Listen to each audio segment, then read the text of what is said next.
Por si acaso me olvidaba saludar, ¿sabes? Digo, Sí, bueno, pues tipo esto, pongo aquí Sabina Urraca. por si acaso, por si acaso. Como el fin de la cita, ¿no? Rajoy cuando leías lo que te Sí. Sí, total.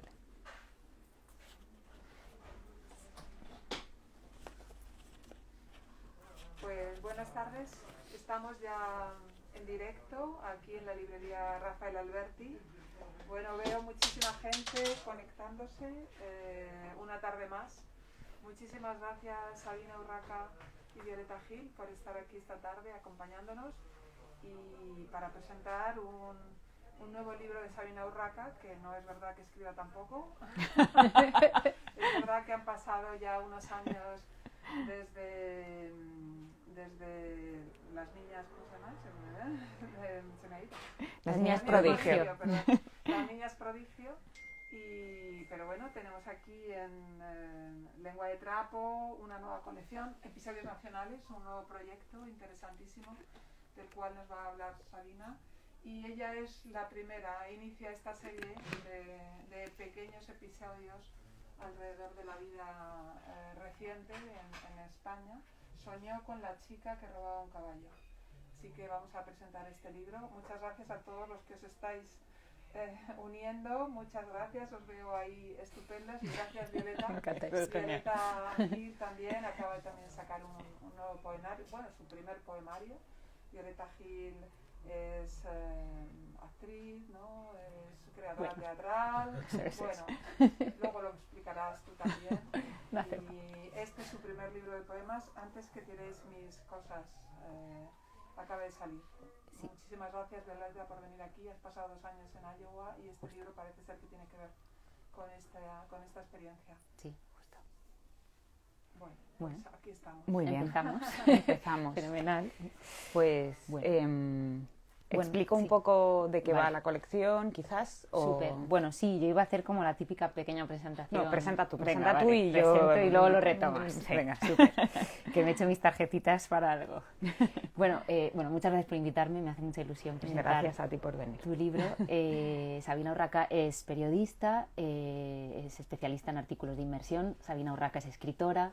En 2017 publicó Las niñas prodigio con Fulgencio Pimentel, que es un libro maravilloso, que cuando leí solo pensaba, o sea, ojalá haber leído esto cuando tenía 12, 15, 19 años, como esas cosas que dices, qué bien que exista esto. En 2019 publicaste en la antología Tranquilas, historias para ir solas por la noche, de Lumen.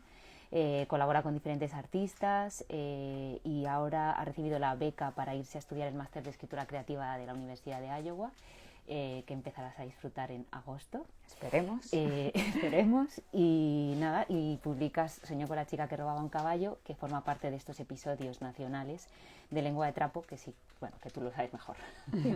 Pues bueno, Lengua de Trapo me propuso escribir el que yo no sabía que iba a ser el primero de estos libros, o no recuerdo exactamente. Debo decir que cuando Lengua de Trapo me lo propuso fue uno de estos días que me pilló así como con mucha energía y me sentía capaz de todo y dije que sí. Y yo como que luego esa idea se fue deformando en mi cabeza y yo pensé que iba a ser una antología. Y luego me di cuenta de que no, de que era un libro. Cuando ya llevaba más o menos la mitad del libro escrito, yo decía, son muchos caracteres, ¿no?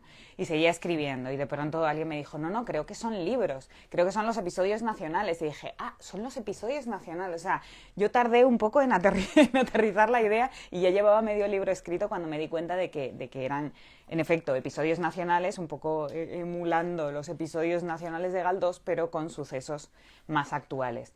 Yo enseguida me pedí el 11M, era una de las posibilidades que ellos ofrecían, pero fue de hecho el ejemplo que me propusieron, que me propusisteis, que está aquí Manuel Guedán, uno de mis editores, y decían, pues por ejemplo, ¿no? Sucesos de nuestra época, como el 11M, en ese Madrid convulso en el que hubo un concierto de Belán Sebastián, y yo inmediatamente, como en clase así de niña impollona, dije, yo fui a ese concierto de Belán Sebastián, yo quiero hacer ese del 11M, ¿no?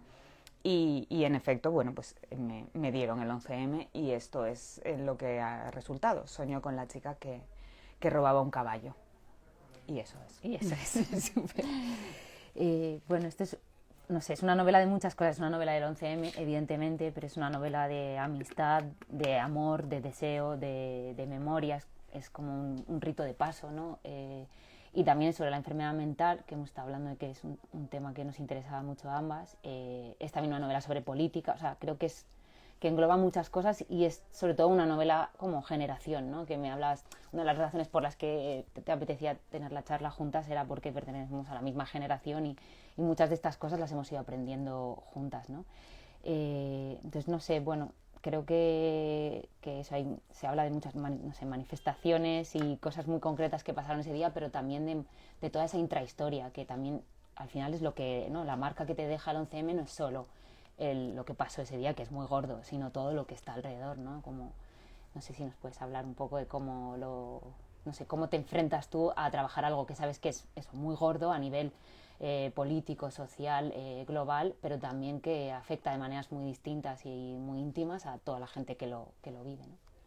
Pues, a ver, yo claro, por una parte está lo que yo viví en el 11M y luego lo que yo he decidido hacer, ¿no? Con estas dos protagonistas, ¿no? Y esta ficción que he montado del 11M, que obviamente pues tienen puntos en común porque yo he querido hablar de determinadas cosas que me parecían muy importantes, como por ejemplo, pues yo en el 11M era mi segundo año en Madrid, estaba en un colegio mayor, el San Juan Evangelista, conocido como el Johnny, ¿no? Que era además un colegio mayor como muy activista, muy progre, muy rojo, ¿no? Todos estábamos en algún aula, yo llevaba el aula de literatura, no sé quién llevaba el aula de tal, el aula roja, o sea, era todo, había como una gran actividad ahí, pero no dejábamos de ser muchos de nosotros personas que veníamos de otros lugares a una ciudad que nos asustaba, a una adultez a la que nos teníamos que enfrentar que nos asustaba muchísimo, o sea, a mí la primera. Yo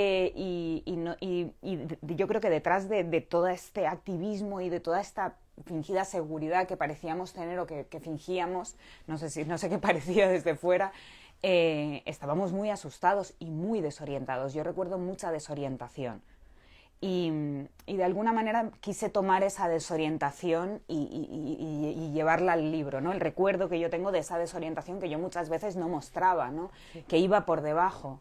También, o sea, como que hubo muchos detalles que recordé de esa época porque yo quise hacer un poco esa historia de esos personajes a los que la historia, el suceso histórico les pasa un poco por al lado, chocan contra él casi sin darse cuenta, pero realmente como que parece que no les afecta o que les va afectando de otras maneras o más adelante les afecta, ¿no?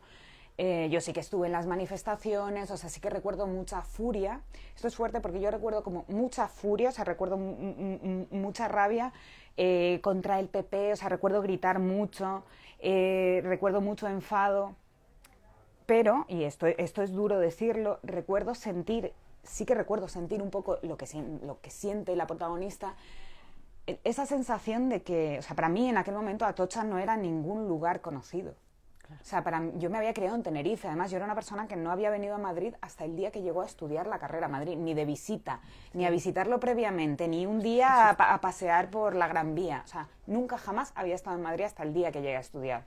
Entonces, para mí Madrid todavía no era nada mío, no era nada cercano, no sabía bien ni cómo llegar a Atocha, estaba desorientadísima. Entonces, cuando sucedió eso, yo pienso que, o sea, ahora escribiendo el libro me vi todos los reportajes que había en YouTube, todos los documentales, y ahí por primera vez, esto es un poco fuerte decirlo, pero por primera vez lloré y me estremecí absolutamente por eso, porque de pronto era algo que estaba pasando en un lugar que yo conocía. Esto suena muy egoísta, parece como que no hace falta que conozcamos los lugares ni a las gentes a las que les sucede eso para sentir el dolor.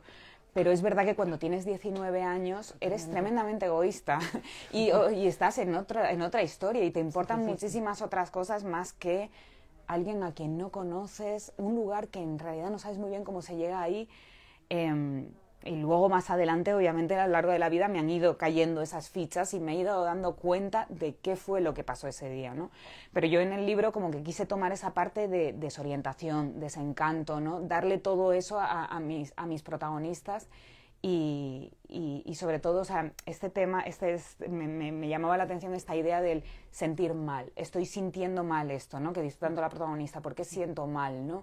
Ella desea que le haya pasado algo importante y llega a desear una frivolidad tan grande, ¿no? Una cosa que nos parece tan terrible como haber estado ahí o haber tenido una amiga que estuviese ahí, ¿no? Tiene una amiga imaginaria que muere ahí y ella se lo imagina, simplemente porque necesita formar parte de algo y no forma parte de nada en ese momento. Entonces, esas ideas a mí como que me venían a la cabeza. Y luego yo tenía como un par de obsesiones, que una era este recuerdo de gente que de pronto desaparecía del colegio mayor, gente que empezaba de repente a estar, no salía de la habitación, dejaban de ir a clase, les daba como mucho bajón, no sabía, los veías melancólicos mal, y un día de pronto, como sus padres aparecían, los cogían y se los llevaban al pueblo, y se acababa esa oportunidad de esa persona que sacaba tan buenas notas, que llegaba a Madrid, que todo era una promesa, y de pronto, pum, se cerraba. Y me acuerdo sobre todo de la imagen de una habitación vacía del colegio mayor, de no sé quién que se ha ido, sin despedirse, ¿no? Ese recuerdo que tenía ahí. Y luego es verdad que sí que surgió esta idea de un tema que también me llama la atención, de esta gente que dice, pues, víctimas de Asociación de Víctimas del Holocausto, presidente de Asociación de Víctimas del Holocausto nazi, y de pronto se descubre que ese hombre no estuvo en el Holocausto, ¿no? O el 11S, una chica que dice que perdió a su gran amor, que no sé qué, que monta una película y de pronto se descubre que es mentira, ¿no? Como que pensé, ¿por qué alguien diría esto? Y pensé, alguien diría esto porque siente un sufrimiento tan grande que no es capaz, que necesita colocarlo en algún sitio y no sabe cómo explicarlo, ¿no? Y eso fue un poco lo que me fue llevando. Pero fue casi a medida que escribía el libro, ¿no? Que me iban viniendo todas estas cosas. Vale. Qué fuerte, Juan, muchas cosas. Me llama la atención esta cosa de no sabía dónde estaba Atocha. Hace poco hablando con alguien, pues también de las provincias, o sea, todos los que llegamos de la provincia a Madrid tenemos esa sensación de, bueno, o sea, claro, aquí es donde pasan las cosas, ¿no? Pero ese choque es muy gordo. Y la gente que no vino hasta mucho más adelante, pues de pronto pues no tienen esa sensación del 11M. O sea, les parece una cosa, bueno, que sí, que ocurrió allí, como allí, ¿no? Que no es tan importante. Que, bueno, es que es verdad que somos un país muy centralista. O sea, eso es súper cierto. Y que cuando llegas a la ciudad se hace un monstruo y tú hablas también mucho de esto y es muy bonito, como es que uno necesita pertenecer a algo, que le pasen cosas y no sabes, y tienes una ansiedad terrible, ¿no? Y iba a leer justo una cosita que decías, nunca hablaba de la raíz, es una de las dos protagonistas, ella nunca hablaba de la raíz, y la raíz, al no ser nombrada, se convertía en algo preciadísimo. Dice luego, en mi pueblo pasó eso y cosas más terribles, ¿no? Como por un lado no quieres decir de dónde vienes, ¿no? Porque eso va a revelar una serie de secretos que no quieres que se sepan, tú quieres ser otra persona nueva, pero a la vez también sientes que tienes por lo menos ahí algo, ¿no? Como un as guardado en la manga, un pequeño tesorito. Y no sé, me llama la atención que las protagonistas no tengan nombre, no sabemos cómo se llaman. Es una novela que está escrita en tercera persona, no sabemos de dónde vienen, sabemos que vienen de las provincias, y me gustaría que comentaras un poco sobre esto, porque creo que también, que es muy a propósito, ¿no? Pero... Sí, a ver, es verdad que a mí me cuesta mucho ponerle nombre a las protagonistas. En Las Niñas Prodigio también pasa, y es verdad que eso fue leído en su momento como que la protagonista era yo, lo cual tampoco era cierto, pero es verdad que puede haber una especie de jugar a la confusión, en plan, no les pongo nombre, porque en parte sí que son yo, o sea, yo no he vivido esas cosas, no me pasaron esas cosas, pero sí que siento que son yo y que son mi amiga Violeta y mi amiga María y mi amiga Inma. De hecho, o sea, creo que están ahí, o sea, y ellas mismas, si lo leen, cuando lo lean, se reconocerán ahí, o sea, hay momentos, hay conversaciones, hay puntos concretos, ¿no? Y también porque me parecían muchísimas chicas, de las que no recuerdo el nombre, ¿no?, del colegio mayor, como parejas de amigas concretas, a parejas de amigas muy cerradas, que no admitían a nadie más, que como que se acercaban pero se alejaban. O sea, de hecho he tenido como, escribiendo el libro, tenía como imágenes concretas de dos chicas en los ascensores del colegio mayor bajando y como encontrándose conmigo y como casi no saludándome, mirando abajo, ¿sabes? Como esa timidez extraña y esa dificultad que había para entrar en los grupos, para que la gente se relacionase contigo. Yo me recuerdo muy tímida y recuerdo mucha gente que yo quise conocer y no pude, y que de pronto no sé a dónde fueron porque no sé ni cómo se llamaban.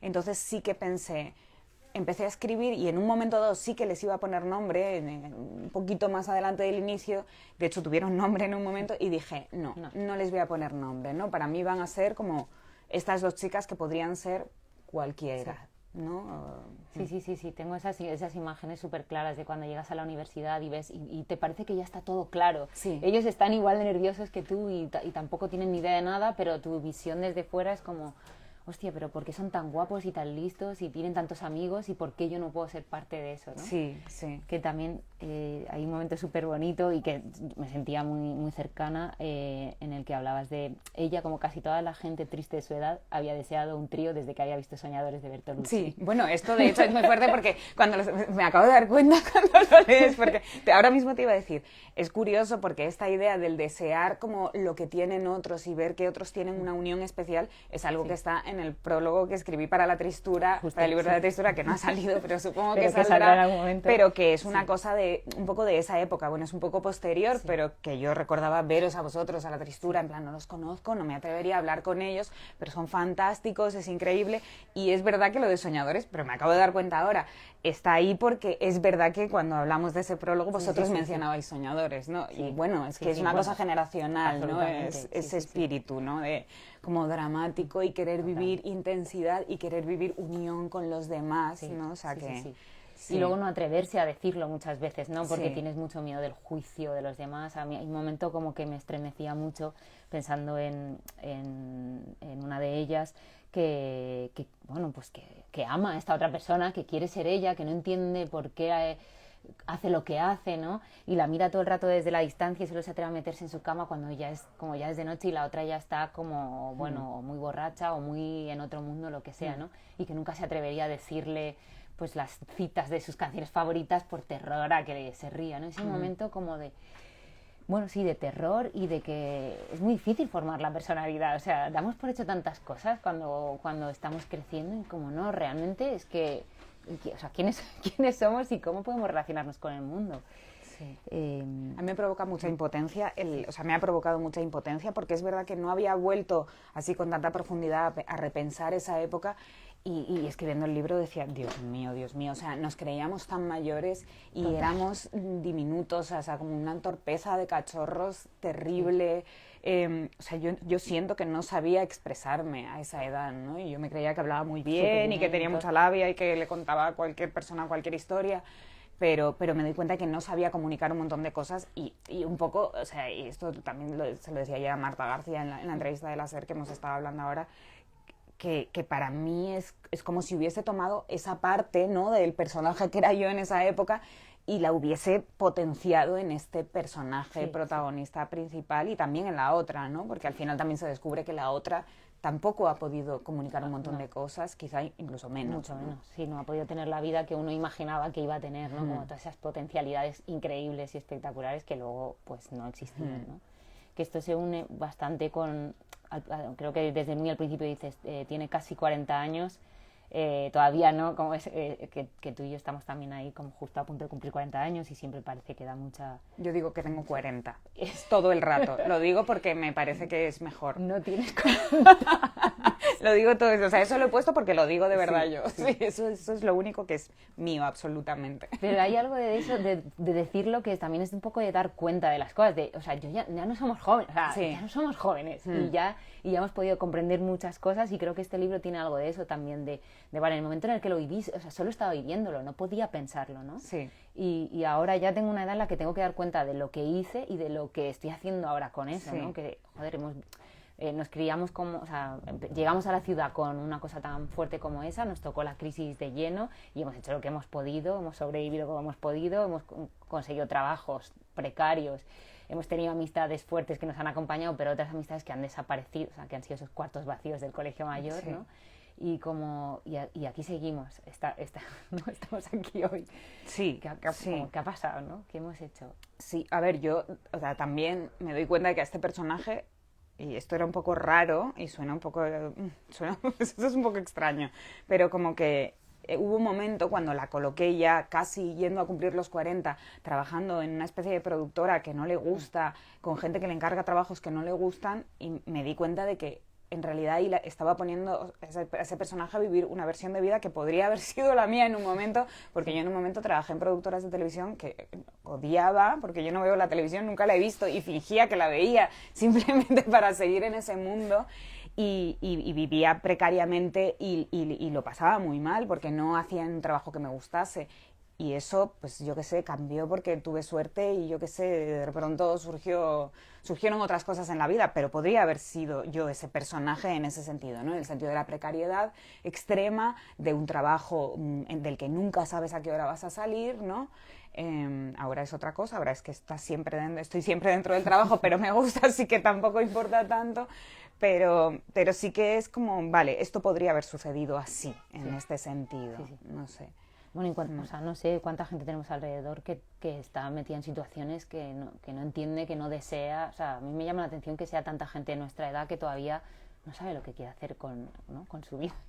Y me parece lo más normal. Sí. O sea, me refiero, yo estoy sin decir, oh, Dios mío, me ha ido genial. No, pero decir, considerar, jo, qué suerte, por lo menos, mira, ha pasado esto. A mí me parece un pequeño milagro, o sea, porque yo podría haber estado ahí, ¿no? Haciendo ese trabajo todavía en esa productora que no me gustaba nada. Me da terror que me esté escuchando alguien de esa productora, pero ellos lo notaban cuando yo estaba allí.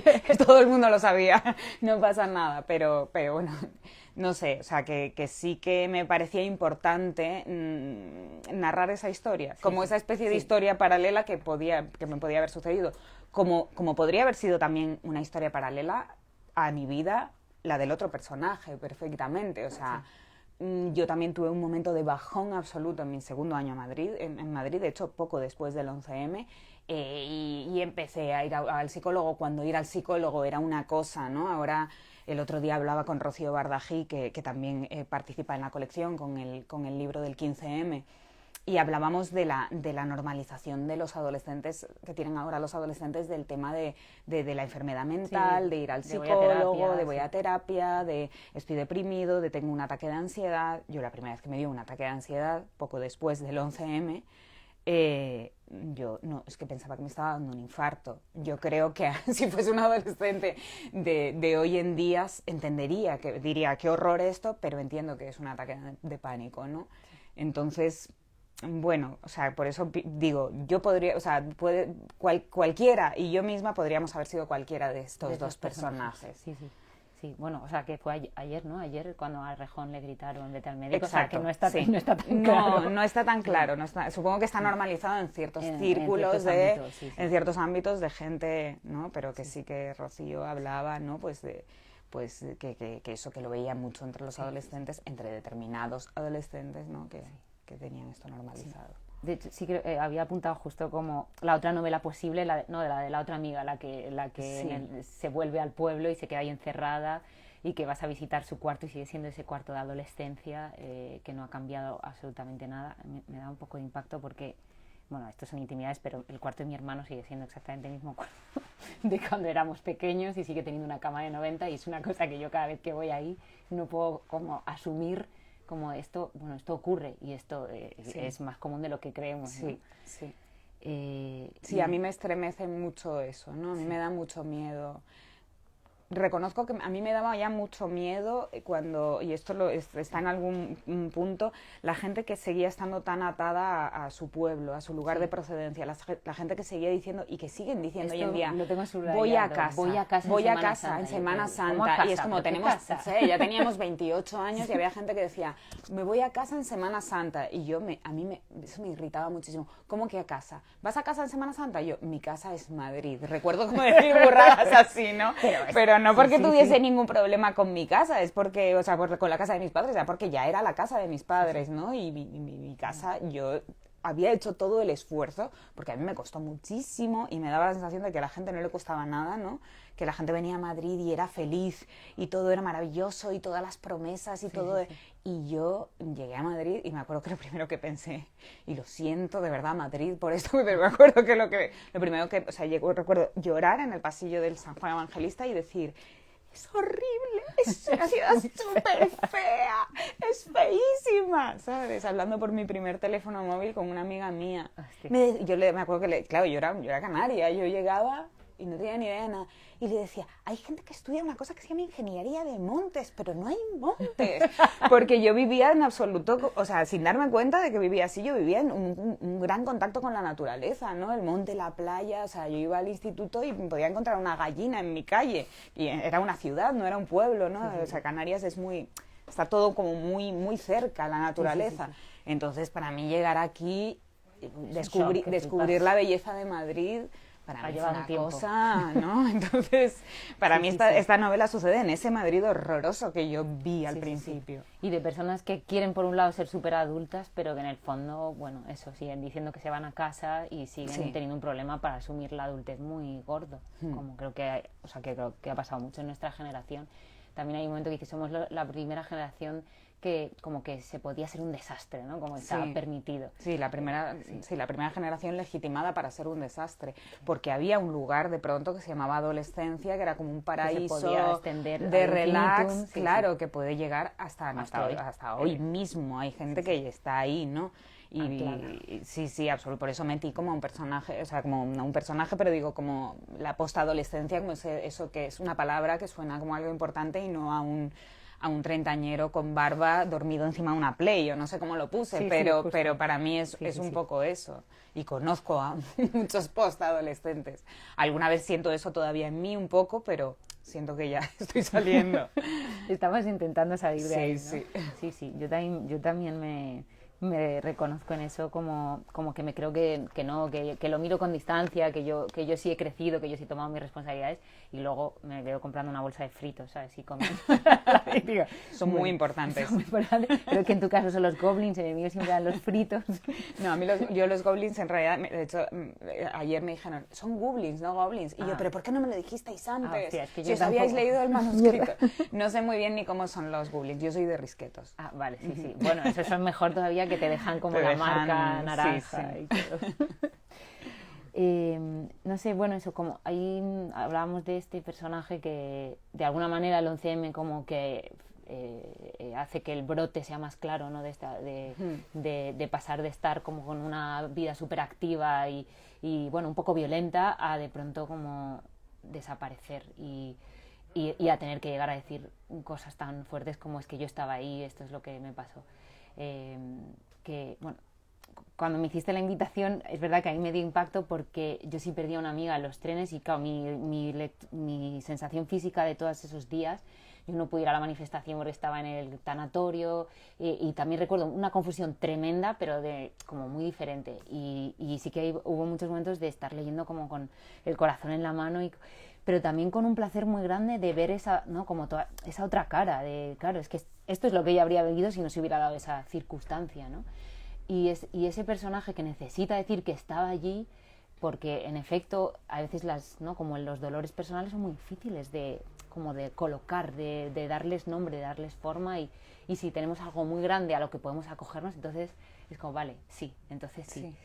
Y no sé, pensaba en ella como algunos detalles que vas dando cuando pasa el tiempo, ¿no? De que tiene un dibujo que como que se fabrica una vida que no fue tal, ¿no? Uh-huh. No sé si podrías ahí como contarnos un poco. A mí me ha interesado mucho ese personaje que está en la segunda parte, de pronto y empiezas a ver un montón de cosas y a ver todo lo que ha construido, ¿no? Como que igual ese fue su primer momento de construir una ficción para ella y que el resto de su vida ha sido eso, construir ficciones, ¿no? Sí, con este personaje lo pensé mucho después, pensaba que, claro, bueno, espera, voy a rebobinar un momento. Bueno, para mí fue un impacto muy grande cuando me dijiste lo de tu amiga, porque, o sea, como que te lo pregunté, pero no era consciente, de pronto me di cuenta, porque yo sí que lo había leído en un poema de tu libro, en el que tampoco no es muy explícito, pero luego como que me di cuenta, o sea, como que me di cuenta a la mitad, y bueno, fue un poco como que dije, Dios mío, qué especie de comportamiento medio sádico he tenido preguntándole que si me puede presentar el libro. Bueno, fue todo un poco... y pensé... En ese sentido pensaba, Dios mío, mi libro sí que puede resultar, ¿no?, como frívolo, tal y como me preguntó una periodista el otro día, ¿no?, que me quedé un poco asustada porque nada más lejos, o sea, de mi intención hacer algo frívolo. De hecho, yo quería hacer algo de alguna manera sincero, no sincero desde mí, porque esa no es mi vida, pero sí de alguna manera como ese sentimiento puro, sincero de que si alguien no siente eso en ese momento o lo siente mal, o sea, creo que mucha gente se ha podido sentir identificada, porque me han escrito ya unas cuantas personas, no en concreto con el 11M, sino con muchos sucesos políticos, incluso con cuestiones más fuertes como muertes de personas cercanas, esa sensación de no sentir el canon de lo que hay que sentir en esa situación, y que, bueno, la conciencia política o la conciencia de los afectos y de las emociones se vaya construyendo de una manera que no es el canon, ¿no? Y que nos lo tenemos que permitir. Entonces, bueno, no, es que eso. hablamos mucho como de lo macro, de lo micro para hablar de lo macro, de hablar de lo íntimo para hablar de lo público, que creo que es absolutamente así, necesario, y para mí mucho más revelador, ¿no? que andar dando titulares de las grandes cosas, pero luego cuando lo hacemos, de pronto también puede dar susto, ¿no? Como esto que me decías de estar tratado con frivolidad. Para mí nada más lejos, o sea, no es frívolo en absoluto. De hecho, o sea, es súper profundo, es muy intenso, y para mí hay como un intento de llegar muy al fondo de lo que pasa en un momento tan grave como ese, a todos los niveles, tanto eso como de lo micro como de lo macro, ¿no? No sé.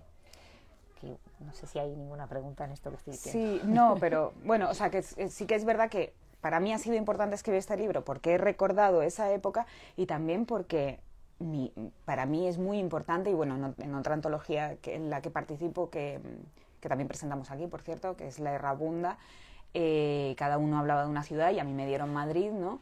Y para mí fue como una carta de amor a Madrid, ese relato, porque para mí es muy importante en mi vida, mi historia de amor con esta ciudad, que ha terminado siendo de repente como el gran amor de mi vida, esta ciudad, cuando yo empecé muy mal en esta ciudad, ¿no? Y ha sido curioso el recorrido al ir escribiendo el libro, porque es verdad que sí que ha habido una reconciliación con esa época en la que sí yo iba a las manifestaciones, gritaba, estaba muy enfurecida. De hecho, prueba de ello es que al ver los reportajes que había en YouTube sobre el 11M, en varios hay unas imágenes de la sede del PP de los días posteriores al 11M, y me descubrí de pronto ahí, por sorpresa, que fue bastante shock, a los 19 años, gritando absolutamente enfurecida, ¿no? Y claro, vi el vídeo un montón de veces, ¿no? En plan, ¿qué está sintiendo?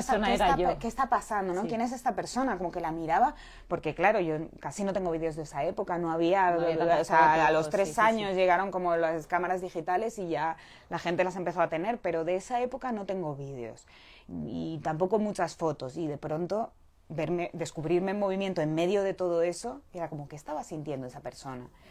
Y llevar a mi personaje, no a mí ya, llevar a mi personaje hasta el punto de que se ve obligada por su propio trabajo a ver esas imágenes, las imágenes más desagradables y más violentas, las imágenes que no salieron en su momento del 11M, y que esta productora en la que trabaja decide que tienen que reformularlas para mostrar un poquito más, no le dejan claro los límites. O sea, esto está basado en curros que yo tuve que hacer, que no eran sobre el 11M, pero sí que era como, queremos carnaza, pero con respeto, queremos no sé qué, pero desde el corazón. O sea, que era un trabajo absolutamente esquizofrénico, de que decías, ¿pero qué queréis? ¿Somos buenos o malos? Decidme qué tengo que hacer, ¿no? Para mí llevar al personaje hasta ahí fue importante, y lo de poner al personaje viendo las imágenes, al final es verdad que lo hice, bueno, porque un amigo me contó que él había hecho ese trabajo, el 11M, le dijeron, oye, necesitamos a un chico que haga esto. Y él hizo eso y me contó cosas. O sea, las imágenes que salen son ficticias, no, él me contó cosas, pero no quise meter eso porque me parecía mal.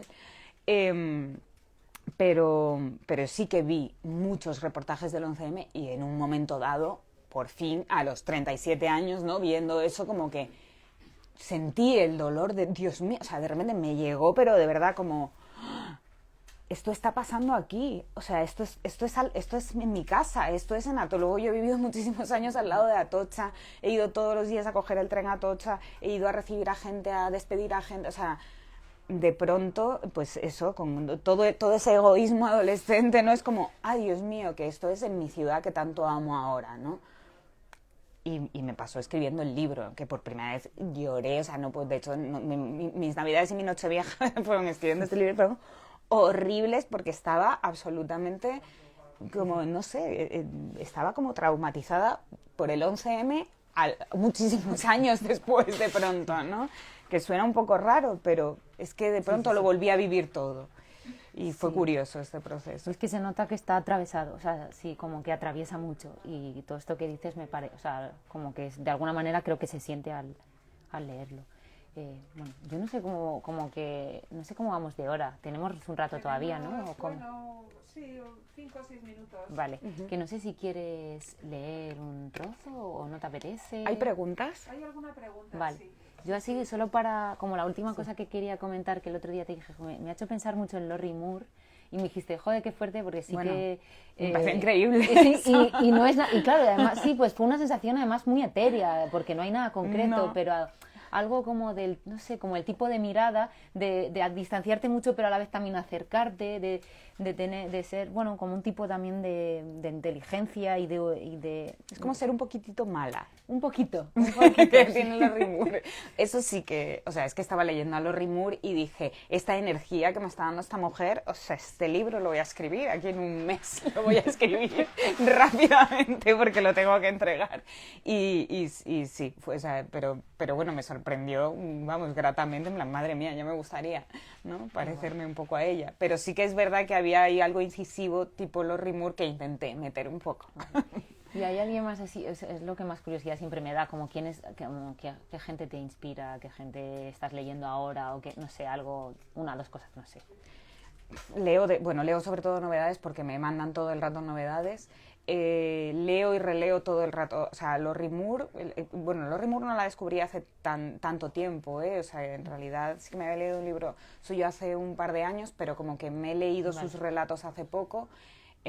Todo el rato releo a Lydia Davis, o sea, para mí es súper importante. Y ha sido muy importante últimamente La ternera, de Aurora Freijo, que la presentamos aquí hace poco. También, no sé, como que me voy como obsesionando con cosas.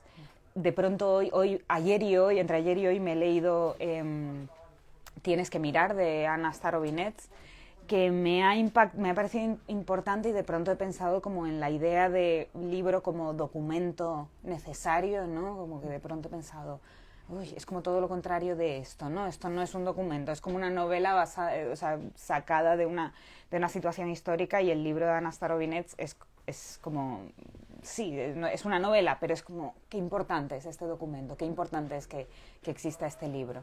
Y de pronto ahí me ha conmovido, pero bueno, eso ha sido ayer y hoy, ¿no? O sea, Perfecto, sí. Y estoy empezando a leer mucha poesía por primera vez en mi vida. Vale, bueno. Y María Fernanda Ampuero, Sacrificios Humanos.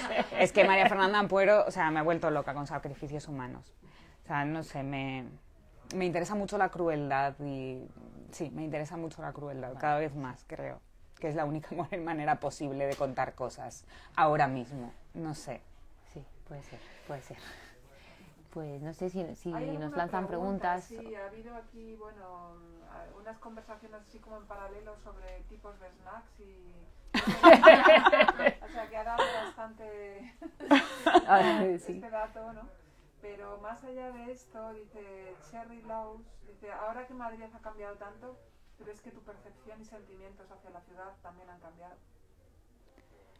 Me provoca mucha tristeza, muchas cosas que siento que desaparecen, se pierden, han desaparecido ya, pero como que me niego a rendirme en mi amor por esta ciudad, y además tengo un sentimiento muy extraño que podría definirse como patriótico, que me nació este verano cuando estaba en Tenerife maravillosamente, pero decidí volver a Madrid justo cuando cerraban perimetralmente mi barrio, y la gente me decía, ¿pero por qué vuelves? Y yo era como, es que yo no puedo dejar a mi ciudad sola en esta situación.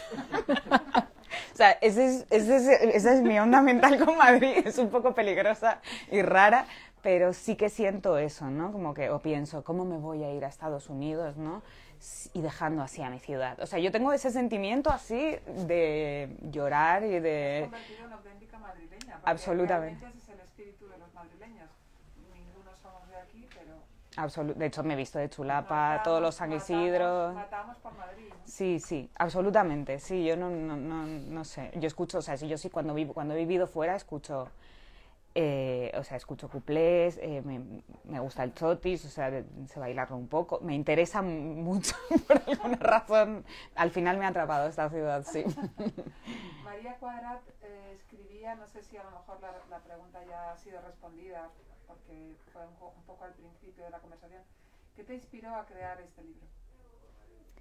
Me inspiraron Lengua de Trapo, que me lo propusieron, y luego la vida, lo que hemos hablado, ¿no? Todo lo que hemos hablado, la vida, el pasado, esa época, ser adolescente o postadolescente en esa época, cómo es la toma de conciencia política, si es algo real o que en realidad va empujado un poco por el entorno, ¿no? En qué momento nace de verdad una conciencia de sentirte de un lugar y sentirte que formas parte de ese lugar con más gente, ¿no? Todas esas ideas, un poco. Y escribir, bueno, motivado por una sugerencia de un editor, a escribir libremente. Pues tú has comentado, lo quería escribir, lo quería terminar porque lo quería entregar. Pero bueno, es una motivación tan digna como otra cualquiera, ¿no? Absolutamente. Bueno, a mí es que yo es que soy como Violeta con sus tarjetas, yo soy muy empollona, entonces tengo ese espíritu bueno, siempre haciéndolo a mi manera, ¿no? Pero tengo ese espíritu me gusta mucho que me encarguen cosas concretas que yo puedo hacer a mi manera, pero de alguna manera cuando me acotan terreno o me ponen unas ciertas trabas, me parece mucho más interesante crear así, como en un terreno acotado. Cuando tengo toda la libertad del mundo me puedo volver loca, ¿no? Es como esta necesidad de contarlo todo. Hablamos el otro día, la avaricia, la gula, ¿no? Del escribir. Es como, no, me bloqueo. En cambio, si el terreno está acotado, digo, pues venga, vamos a tirar por aquí. Qué interesante este trabajo que tengo que hacer, ¿no? Para otra persona que me lo ha encargado. Me gusta mucho trabajar por encargo. Bueno, pues no, bueno, hay muchos piropos, corazones hacia el libro, sobre todo, pues que ya está siendo leído este libro. Qué bien. Recomendados, Elisa Victoria, en fin, muy bueno, muy bien escrito. O sea que el libro ya está andando, ya es de otros. Ya está en marcha. Y tú sabes, Sabina, que este libro, aquí en Madrid especialmente, cada uno tenemos un recuerdo de ese día, ¿no? O sea, hay una construcción, cada uno tenemos una construcción mental, como que crecimos, como algo se rompió directamente, ¿no? En el corazón de los que lo vivimos aquí en Madrid, ¿no? Por la relación especial con Madrid. O sea que va a haber mucha gente que te va a decir, no tiene nada que ver con esto, estás rivalizando o no, o estás dramatizando. Sí, yo, o sea, soy consciente. Es verdad que cuando entregué el libro, luego al releerlo dije, ay Dios mío, ¿no? ¿Dónde te has metido? Pero yo, o sea, no puedo sentir que he hecho algo malo, porque para mí está lleno de verdad, aunque sea una ficción, porque creo que hay mucha verdad de muchas personas que vivieron cosas así. Y no solo de este acontecimiento político, o sea, de esta catástrofe, de muchas otras. O sea, creo que muchas veces se viven estas cosas de muchas maneras distintas y que también es interesante verlo desde ahí. Y de hecho los episodios nacionales de Galdós, o sea, sí que es mucho gente que pasa por ahí, ¿no? O sea, no es necesariamente gente que está absolutamente mezclada en el acontecimiento político. El acontecimiento político pasa por aquí, nosotros por aquí, que es lo que pasa muchísimas veces con muchos acontecimientos políticos de la vida. Pero bueno, es que... Sí. Sí. Y que escribir es enfangarse, y tú te enfangas, o sea, tú te metes hasta el fondo y eso te puede salir, o sea, siempre tiene un riesgo, obviamente te puede salir muy bien, pero siempre va a haber alguien que diga, pues tu fango no es mi fango, o sea, tu fango no me interesa. Pero es que si no te la juegas nunca va a pasar nada, ¿no? No sé, para mí sí que, o sea, es una apuesta, obviamente, y te la juegas y seguro que hay dolores que se ponen en juego, hostia, pero bueno, me parece necesario y... no sé, y muy valioso. Gracias. De nada, muchas gracias a ti. Bueno, pues nada, muchas gracias otra vez a las dos, a Sabina por volver a la librería Alberti, desde hacía muy poco tiempo que presentaste aquí a Ternera, es verdad, un texto completamente conmovedor, ¿no? Muchas gracias, Violeta. espero que vuelvas también a la librería Alberti dentro de poco. Eso espero. Con tu libro de poemas podríamos hacer una lectura si te apetece. Súper. Que Sabina te presentara. Fenomenal. Yo encantada. Pues fenomenal. Sí, sí, por mí todo bien. Escucharte. Muy bien. Y bueno, y gracias siempre a todos los que se conectan a estos directos. Es un lujo. La gente está muy atenta y desde luego lo que se nota es un gran aprecio a lo que está pasando ahí al otro lado de la tableta, en ese rincón iluminado con nuestras luces y con vuestra presencia. Muchas gracias. Ahora hay una firma de libros, o sea que siempre es un poco el mismo ritual, hay un encuentro, una conversación, y luego hay una firma presencial, que es verdad que hay gente que no sabe si puede venir o no, se puede venir. Hay tiempo porque estamos hasta las 8:30, los que estén aquí en Madrid, ahí pueden coger el metro, que funciona muy bien en Madrid, y venir a que les firme Sabina su libro. Y bueno, nos dejará también algunos firmados para que tengamos aquí, y luego, como es estupenda, la podremos llamar otra vez para que venga a firmar más libros. Por ¿no? supuesto, O sea, sí. Bueno, pues muchísimas gracias y buenas tardes a todos. Muchas gracias. Muchas gracias. Un aplauso. Chao. Muchas gracias.